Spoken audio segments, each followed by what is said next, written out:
Hello my dear soul family, स्वागत है आपका एक नई रीडिंग में। आज की रीडिंग का टॉपिक होने वाला है कि जो आपके पर्सन हैं उनकी जान कौन है जो उनकी सबसे ज़्यादा अजीज़ है, या फिर ऐसा एक फेवरेट पर्सन जो उनकी लाइफ में बहुत ज़्यादा अहमियत रखते हैं। ठीक है, तो आज की रीडिंग होने वाली है थोड़ी सी स्पेशल, देखिएगा लास्ट तक बने रहिए। ठीक है, रीडिंग रेजोनेट करती है तो लाइक करके और कमेंट करके जाइएगा।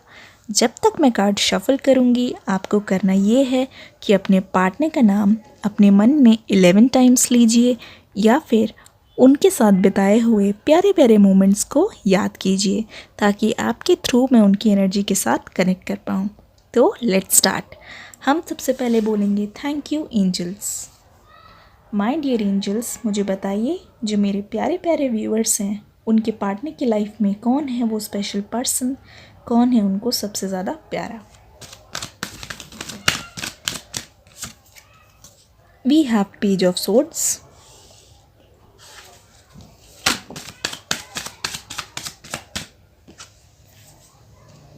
Queen of wands,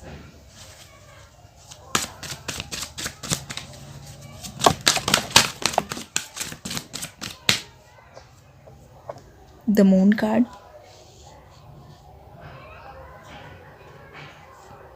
king of swords,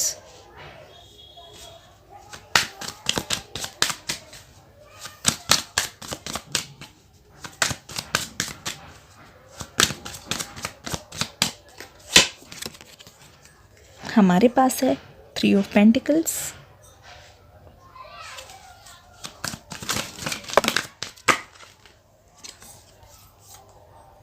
king of wands, और हमारे पास है 3 ऑफ पेंटिकल्स। लवली। देखिए, आपके जो पर्सन है डेफिनेटली वो बहुत ही ज़्यादा लविंग पर्सन है। ठीक है, और मैं यहाँ पे देख पा रही हूँ जो आपके पर्सन हैं वो ना बहुत ज़्यादा इमोशंस को बहुत ज़्यादा तवज्जो देते हैं। इमोशंस, रिश्ते जो हैं वो कोई भी टाइप के हो सकते हैं उनकी लाइफ में। सपोज़ फ्रेंड्स हो गए, फैमिली हो गए, या फिर close near and dear ones, या फिर फैमिली के टाइनी टॉट्स, मतलब हमारे प्यारे प्यारे गिफ्ट्स, छोटे छोटे बच्चे, वो भी आपको पार्टनर को बहुत ज़्यादा पसंद हो सकते हैं। यहाँ पे डेफिनेटली मैं देख रही हूँ जो आपके पर्सन हैं वो कुछ इस टाइप के हैं जो अपने घर पे बड़े बूढ़ों को बहुत ज़्यादा तवज्जो देते हैं। अगर उनको पता भी हो, अगर वो उनके अगेंस्ट भी कुछ डिसीजन ले रहे हैं बड़े बुज़ुर्ग, तो भी वो एक तरीके से ड्यू टू रिस्पेक्ट उनको मानने के लिए मजबूर हो जाते हैं। होता है ना कि आपको पता होता है कि कभी कभी जो उनका डिसीजन होता है वो आपके फेवर में नहीं होता, बट फिर भी आप बड़े के लिहाज से उनकी बात मानते हैं और उसी में अपनी खुशी समझते हैं। ये मैं क्लियरली देख पा रही हूँ, ये आपके पर्सन का नेचर है। कुछ इस टाइप के हैं वो। इनफैक्ट मैं ये भी देख पा रही हूँ सिर्फ इसी वजह से कईयों के लिए ये हो सकता है, आप दोनों जो सेपरेशन में है ना, हो सकता है कि उन्हीं की वजह से हो। ठीक है, मोस्ट ऑफ़ यू मैं देख पा रही हूँ यहाँ पे मैं उनको नाम दूंगी थर्ड पार्टी। आपके और आपके पर्सन के बीच में जो भी आए हैं उनका नाम दूंगी मैं थर्ड पार्टी। थर्ड पार्टी जो है वो कोई भी हो सकती है, जैसे कि मैंने कहा कि बड़े बुज़ुर्ग जिनकी वो बात मानते हैं। हो सकता है कि किसी सोशल प्रेशर में आके, फैमिली प्रेशर में आके, या फिर उनके खुद के पेरेंट्स के प्रेशर में आके उन्होंने ऐसा किया हो। क्लियरली अगर ऐसा है तो आप मुझे कमेंट्स में ज़रूर बताइए। ठीक है, तो उनकी लाइफ में एक इन्फ्लुएंसर जो है वो पर्सन तो ज़रूर है क्लियरली। ठीक है, अब यहाँ पे हुआ ये है कि जो उनकी लाइफ में जो थर्ड पार्टी है, मतलब उनकी फैमिली मेम्बर या कोई भी हो सकता है, ग्रैंड पेरेंट्स या उनके खुद की मदर या फिर फादर भी नहीं, ज़्यादातर तो मुझे मदर लग रहा है, लेकिन कुछ लोगों के लिए फादर भी है एटलीस्ट। ठीक है, तो देखिए 2 तरीके की बात होती है बातें मनवाना। एक होता है डायरेक्टली आप अड़ जाएं, जैसे आपके पर्सन के केस में हो सकता है उनके फैमिली वाले अड़ गए हो कि नहीं उनके साथ नहीं रहना, मतलब आपके साथ नहीं रहना, या फिर आपसे दोस्ती नहीं करनी है, या फिर आपसे सेपरेट होना है। ठीक है, या तो वो क्लियरली बोलें।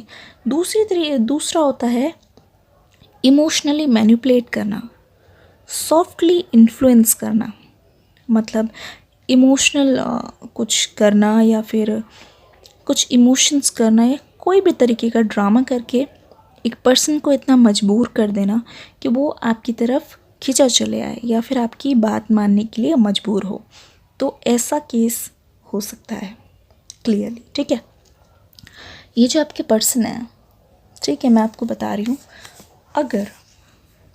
अगर उनकी लाइफ में उनकी मदर नहीं है तो उस जगह पे ये आपको रखते हैं। भले ही सेपरेशन हुआ हो, मैं समझ सकती हूँ, आप भी सोच रहे होंगे कि क्या है ये बंदा, ना ये बात करने आते हैं ना ये चीज़ों को रिजॉल्व करते हैं, और फिर मैं इनकी लाइफ में अगर इतनी इम्पॉर्टेंट हूँ तो ये चीज़ों को क्यों रिजॉल्व नहीं करते, चीज़ों को इन्होंने सही क्यों नहीं किया अभी तक। देखिए वो एक अलग चीज़ है, लेकिन कभी कभी जो होता है इंसान ना उसे एक्सेप्ट नहीं करता, मानते नहीं, अपने थॉट्स में वो ओवर थिंक करते रहेंगे। भले ही 24 घंटे आपके बारे में सोचते रहे लेकिन ज़बान पे नहीं लाएंगे। कुछ लोग होते ही ऐसे हैं, कुछ लोग ऐसे होते हैं जो दिल जो अंदर है, जो दिल में है वो ज़बान पे है, very clear, very straight forward. लेकिन आपके जो पर्सन है वो अगर आपको क्लियरली नहीं बता रहे हैं, इसका मतलब उनको तकलीफ़ हो रही है, they are having hardships opening up, they are having hardships in opening up, difficulty in opening up to you, ये सारी चीज़ें हैं। ठीक है, ये जो क्वीन ऑफ वॉन्ड्स है जिनकी लाइफ में उनकी मदर है वो पर्सन, मैं देख पा रही हूँ ये जो क्वीन ऑफ वॉन्ड्स है ना, जैसे कि मैंने आपको बताया, ये डेफिनेटली उनकी एनर्जी ऐसी है कि जैसे कि कोई बात है तो वो कुछ ऐसा करेंगे किसी भी तरीके से, ऐसे नहीं तो वैसे, वो अपनी बात ना मनमाना अपनी शान समझते हैं, वरना उनकी ईगो को चोट लग जाएगी। आई एम सॉरी बट यही रियलिटी है। वो अपनी बातें जो भी उनके सामने हैं, चाहे वो कोई भी पर्सन हो, वो अपनी बातें सही मानते हैं और वो अपनी बातें मनवा के ही रहते हैं, और वो आपके पर्सन की लाइफ में है for sure, clearly, there is no doubt about it. ठीक है, आपके पर्सन ने मीनवाइल बहुत ज़्यादा फाइट किया है, ठीक है, क्लियरली फाइट किया है, और उनके आपके पर्सन को लगता था कि मैं यार इतना फाइट कर रहा हूँ या कर रही हूँ तो मेरे घर वाले शायद मान जाएंगे, बट ऐसा हुआ नहीं, क्योंकि जब उनको डिसीजन लेना पड़ा थर्ड पार्टी के इन्फ्लुएंस में आके, उनकी मदर के या फिर फैमिली के इन्फ्लुएंस में आके, उनके लिए भी ना काफ़ी ज़्यादा शॉक था। उनको एकदम से समझ नहीं आया, ऐसा लगा कि जैसे कोई बादल है, उस पर एकदम से तलवार चला के चीर दिया गया हो बादलों को, आपके सपनों को, और एकदम से हार्श रियलिटी सामने आ गई हो बादलों से छट के। बिल्कुल ऐसा फील हुआ है, बिल्कुल। आपके जो पर्सन हैं, रुकिए, आपके पर्सन से पहले मैं एक चीज़ और बताना चाहूँगी इन थर्ड पार्टी के बारे में। जो थर्ड पार्टी है ना, वो अपने काम में माहिर है, ठीक है, माहिर इन द सेंस कि वो बहुत पॉपुलर है इस चीज़ के लिए। ये उनके लिए कोई पहली बार नहीं है कि किसी से अपनी बातें मनवा लेना या फिर अपनी फेवर में डिसीजन लेना, वो ये करते रहते हैं, दे आर एक्सपर्ट, और लोग जानते भी हैं इस चीज़ के लिए उनको। ठीक है, किंग ऑफ सोर्ड्स, आपके जो पर्सन है काफ़ी टाइम तक ट्राई करते रहे, बट उन्होंने भी फाइनली सरेंडर कर दिया। ठीक है, बहुत अपसेट रहे, उनको भी खुद को विश्वास नहीं है उन्होंने क्या डिसीजन लिया, क्या डिसीजन उनको लेना पड़ा, बट जो है वो है, और यही सच है। यहाँ पे king of swords, king of wands, masculine energy, it doesn't depends कि मैस्कुलिन है या ना फेमिनिन है, but the thing is I am making it clear कि ऐसा रियलिटी में हुआ है। आपके पर्सन को ये हार्श डिसीजन लेना पड़ा और उसी को उन्होंने एक्सेप्ट किया, उसी को ही उन्होंने अपनी हार्श रियलिटी बनाई कि यार अब ऐसा है, अब ऐसा ही है, अब चाहे कुछ भी कर लो, उनका ओपिनियन आपके पर्सन जो है वो चेंज नहीं कर पाएंगे। ठीक है, तो उन्होंने उस चीज़ को अपना फ़ैसला मान लिया। अब वो चाह के भी कुछ नहीं कर सकते। इनफैक्ट अभी वो ऐसे दिखाते हैं, अभी शो करते हैं कि ये जो उन्होंने डिसाइड किया ना थर्ड पार्टी के इन्फ्लुएंस में आके, वो उनका भी वही डिसीजन था और वो कहीं ना कहीं सही था। आपके पर्सन ऐसे दिखाते हैं कि ठीक है यार, जो उन्होंने कह दिया ठीक है, अब मेरा भी यही डिसीजन है, वो कब तक लड़ेंगे। इस चीज़ का बहुत ज़्यादा इन्फ्लुएंस रहा है और वो भी उस डिसीजन के साथ अब फाइनली हाथ टेक दिया उन्होंने और वो खड़े हो गए वो भी कि ठीक है, मेरा भी यही डिसीजन है, अब मुझे यही करना पड़ेगा क्योंकि उसके अलावा उनके पास कोई चारा नहीं है। तो उनकी जो मदर है या फिर जो थर्ड पार्टी है वो उनकी जान है।